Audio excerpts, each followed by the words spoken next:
నమస్తే, welcome to our channel. నేను మెస్సిరి. కవిత arrest తర్వాత ఊహించని పరిణామాలు వాళ్ళ కుటుంబంలో చోటు చేసుకుంటున్నాయి. అయితే ఇప్పుడు కవిత భర్త అయిన అనిల్ కుటుంబ సభ్యులకి ఈడీ కొత్త ట్విస్ట్ ఇచ్చిందని వార్తలు వస్తున్నాయి. సో ఇంతగా ట్విస్ట్ ఏంటి? సో ఈ అంశాన్ని మనకి ఇంకా వివరించడానికి మనతో పాటు ఉన్నారు ప్రముఖ సినీ క్రిటిక్ దాసరి విజ్ఞాన్ గారు. నమస్కారం అండి. నమస్తే. సో విజ్ఞాన్ గారు, ఇప్పుడు మనం చూసాం తెలంగాణలో కవిత అరెస్ట్ తర్వాత చాలామంది ప్రముఖుల పేర్లు వస్తున్నాయి. అంటే ముఖ్యంగా ఆ కుటుంబానికి సంబంధించిన వాళ్ళ పేర్లు బయటికి రావడం, నిన్న చూస్తే మన కేజ్రీవాల్, ఢిల్లీ ముఖ్యమంత్రి కేజ్రీవాల్ అరెస్ట్ కూడా జరగడం జరిగింది. అయితే ఇప్పుడు అనూహ్యంగా ఏంటంటే అనిల్ అంటే కవిత గారి హస్బెండ్ కుటుంబ సభ్యులకి ఈడీ ట్విస్ట్ ఇచ్చిందని చెప్పి తెలుస్తుంది. సో ఏం జరుగుంటుంది అసలు? చాలా తెలివిగా మంచి సినిమా స్క్రిప్ట్ అల్లింది కవిత. అఫ్ కోర్స్ దీంట్లో వీళ్ళ ఫ్యామిలీ దిట్ట. ఏం జరిగిందంటే ఈవెన్ అరెస్ట్ చేసే టైంలో, వీళ్ళ ఇంటికి ఈడీ అధికారులు వచ్చే టైంలో ఈ ఇంట్లో కవితకి అత్యంత సన్నిహితుడైన కొద్దిమంది ఉన్నారు. అందులో మేక శరణ్ అనే ఒక ఆయన కూడా ఉన్నారు. కనీసం ఒక 4-5 డజన్ మందిని పెట్టుకుంది ఇంట్లో. ఎందుకు అంటే ఆమెకేం తెలియదండి, యాక్చువల్గా ప్రధాన సూత్రధారి నేనే అని ఈయన లొంగిపోతాడు ముందే. అలా అన్నమాట. ఆవిడకి ఏం తెలియదండి, ఆమె పేరు వాడుకొని నేనే ఇదంతా చేశాను, నాదే తప్పు, నేను లొంగిపోతున్నాను అని చెప్పి కొత్త క్యారెక్టర్ లొంగిపోతాడు అనమాట. అప్పుడు చూసావా నా కూతురు ఎంత మంచిదో అని ఆయన, చూసావా నా చెల్లి ఎంత మంచిదో అని ఈయన, చూసావా నేను ఎంత మంచిదాన్నో అని ఈవిడ, అందరూ కలిసి చెప్పుకొని మాకు తెలియకుండా మా ఇంట్లోనే సన్నిహితుడని నమ్మానండి, ఇలా జరిగింది, నేను చాలా దారుణంగా మోసపోయాను, దయచేసి నాలాగా మీరు ఎవరు మోసపోకండి అని ఒక స్టేట్మెంట్ ఇస్తుంది. అప్పుడు ఇప్పటి వరకు అమ్మో కవిత అన్న వాళ్ళయ్యి అయ్యో పాపం కవిత, పాపం మోసపోయింది కవిత అంటారంటారా? ఇంట్లో చూసావా నమ్మిన బంటే ఇట్లా మోసం చేశాడు. ఆయన ఎవరో మేక శరణ్ అంట.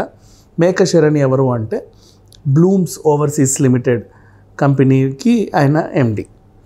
ఇదేంటంటే వీళ్ళు ఓవర్సీస్ బయట study in Canada, study in London, study consultancy లాగా ఇట్లాంటివన్నీ చేస్తారు. ఇక్కడ నుంచి అటు పంపే దాంట్లో అదో కంపెనీ, దాంట్లో ఈయన ఉన్నాడు. సో దాని ద్వారా ఈమె కవితకు అత్యంత సన్నిహితుడు చెప్పాలి అంటే. నాట్ ఓన్లీ ఈ సన్నిహితుడు, ఇంకా కొంతమంది కంపెనీ ఎండీలు సన్నిహితులు కూడా వచ్చారనమాట. వీళ్ళ ముందే ప్లాన్ ఏంటంటే ఇది ఎప్పటి నుంచో పెట్టుకున్నారు. లాస్ట్ ఒకవేళ కవిత దాకా వచ్చిందనుకో అప్పుడు ఏం చేయాలి మనం? మనకు నమ్మకస్తులు కొంతమంది ఉంటారు, మన కోసం ప్రాణం ఇచ్చేవాళ్ళు కొంతమంది ఉంటారు కదా, వాళ్ళకి ఎట్లా డబ్బో గిబ్బో ఏదో సెటిల్ చేస్తారులే, ఇంకో బ్లూమ్స్ కంపెనీ పెట్టిస్తారు వాళ్ళతో కావాలంటే. మన కోసం జైలుకి వెళ్ళి డబ్బులు తీసుకొని జైలుకి వెళ్ళే వాళ్ళు కూడా ఉంటారు తెలుసా కొంతమంది. ఇప్పుడు నువ్వు కారు పెట్టి గుద్దేవు, ఒక ప్రాణం పోయింది, నీ మీద మర్డర్ కేసు అయింది, నువ్వు ఒక పెద్ద కంపెనీకి ఎండీవి, ఓకేనా?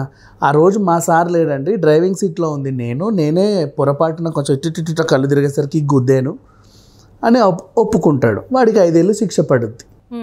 5 ఏళ్ళని ఇంకా తొందరగా ముగించుకొని బయటికి తీసుకొచ్చే ప్రయత్నాలు వీళ్ళు చేస్తారు. 5 ఏళ్ళు వాడిని లగ్జరీగా జైల్లో ఉంచుతారు. రోజు ఇంత మన కోసం వాడు వెళ్ళాడు, మన నేరాన్ని వాళ్ళ నెత్తి మీద వేసుకొని వెళ్ళడం. ఈ టైప్ ఆఫ్ డ్రామా క్రియేట్ చేయడానికి వీళ్ళు ఆల్రెడీ ఎప్పటి నుంచో ప్రిపేర్డ్గా ఉండి ఇప్పుడు వీళ్ళ చుట్టాల ఇళ్లలో అక్కడిక్కడ సోదాలు చేస్తున్నారు. ఎందుకు వీళ్ళు సోదాలు చేస్తున్నారు తెలుసా? ఎంత గొప్ప ఒప్పందమైనా ఏవో ఒక డాక్యుమెంట్లు ఉంటాయి. ఇప్పుడు మన ఇద్దరు నోటి మాట మీద జరిగే వ్యవహారాలు కాదు, కోట్లల్లో వ్యాపారం. ఎవడో తెలియనోడితోనే వెళ్తున్నావు, ఆడు దొంగే నువ్వు దొంగే అని నిన్ను మోసం చేయడం ఎంతసేపు? ఎందుకు వచ్చినా కూడా ఎవరిని నమ్మడు ఇట్లాంటి వ్యవహారాల్లో. ఏదో ఒక రూపంలో ఒక అగ్రిమెంట్లు ఉంటాయి వీళ్ళకి. ఆ అగ్రిమెంట్లని ఇంట్లో పెట్టుకోరు చక్కగా బీరువాలో, ఎప్పుడు ఎవడొచ్చి సోదాలు చేస్తాడో తెలియదు. కాబట్టి నమ్మకస్తులు ఇంట్లో పెడతారు. ఎట్లాంటి నమ్మకస్తులు అంటే లైక్ నువ్వు దొంగని వాడికి ఆల్రెడీ తెలుసు, నువ్వు 1000 కోట్లు దొబ్బేస్తున్నావని వాడికి తెలుసు. ఫ్యూచర్లో వాడు నిన్ను బ్లాక్మెయిల్ చేయొద్దు, నీ బాండ్లన్నీ నా ఇంట్లో ఉన్నాయి, పోలీసులకు ఇస్తా, లేదు నీకే ఇవ్వాలంటే చెప్పు, నీకు సగం నాకు సగం, షేరింగ్ అనమాట. నువ్వు చేసింది దొంగ పని నాకు తెలుసు, మొత్తం నేను దగ్గరుండి చూశాను, నా దగ్గర అన్నీ ఉన్నాయి, నీవి నా దగ్గర ఉన్నాయి. ఇట్లాంటి వాళ్ళు కాకుండా రక్త సంబంధికులు అయితే, నా రక్త సంబంధికులు నా అన్నో మా నాన్నో లేకపోతే ఇంకెవరో, మా ఆయన రక్త సంబంధికులు ఆడపడుచు అకిలో లేకపోతే ఇంకొకరో ఇట్లా అత్యంత అంతే వాళ్ళు మన కోసం ప్రాణాలైన ఇచ్చేవాళ్ళు. అలా కొంతమంది ఉంటారు కదా, వాళ్ళకి వాళ్ళ ఇళ్ళల్లో అక్కడిక్కడ పెడతారు. వాళ్ళ ఇంట్లో కూడా చక్కగా బీరువాలో పెట్టరు, వాళ్ళ ఇంట్లో కూడా ఏదో రహస్య ప్రదేశాల్లో పెడతారు, ఆ పైపుల్లోనో లేకపోతే ఇంకా దేంట్లోనో, లేకపోతే అసలు ఒక కారు ఉంటుంది షెడ్లోనే ఉంటుంది, అది అస్సలు తీరుతాను బయటికి, ఆ టైర్లలోనో సమ్వేర్ పెట్టి అట్లాగే ఉంచుతారు. ఎప్పుడో దానికి అవకాశం వచ్చినప్పుడు అది బయటకు వస్తుంది. సో ఈ రకంగా ఉన్నప్పుడు ఇట్లాంటి ఏ కుటుంబ సభ్యులు అందరి ఇళ్ళలో తిరిగితే ఎక్కడో ఒక కాగితం ముక్క దొరకదా, దానికి సంబంధించి దాన్ని తవ్వుకుంటా పోతే అసలు క్లూ దొరకదా. కవిత ఏమో నాకేం తెలియదు అంటుంది, కూర్చుంది.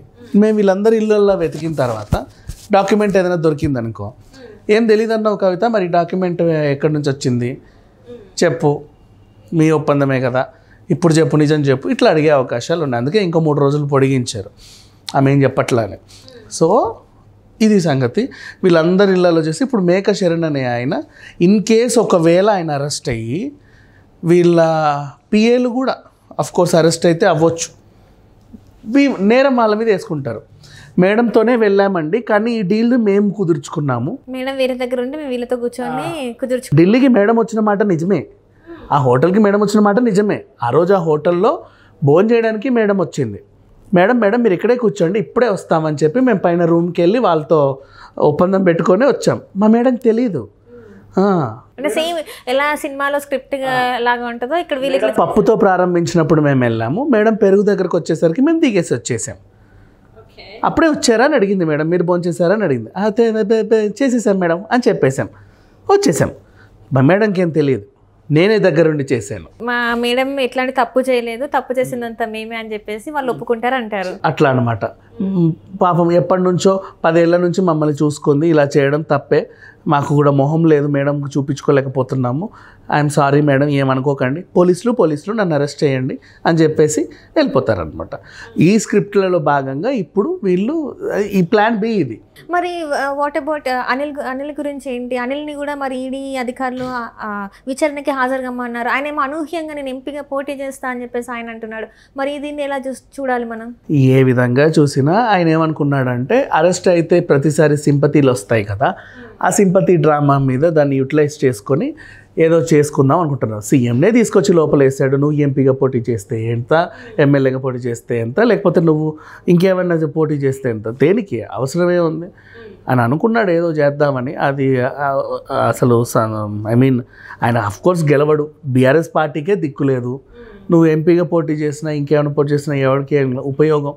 ముందు అక్కడికి వెళ్ళి వాళ్ళు, నువ్వు వెళ్తే వాళ్ళు కూడా నిన్ను కట్టేస్తారు, 4 తంతారు, చెప్పు అంటారు. నువ్వు కూడా అబ్బాయి నాకేం తెలియదండి అన్నావు అనుకో, మళ్ళీ ఇంకొకరి దగ్గరికి వెళ్తుంది. ఇంతే ఇది, వాళ్ళు మళ్ళీ పొడిగిస్తా వస్తారు. సో మొత్తానికైతే ఇందులో వాళ్ళని తప్పించడానికి వాళ్ళతో పాటు ఉన్న వాళ్ళు ట్రై చేస్తున్నారని మనకి అర్థమవుతుంది. Out and out.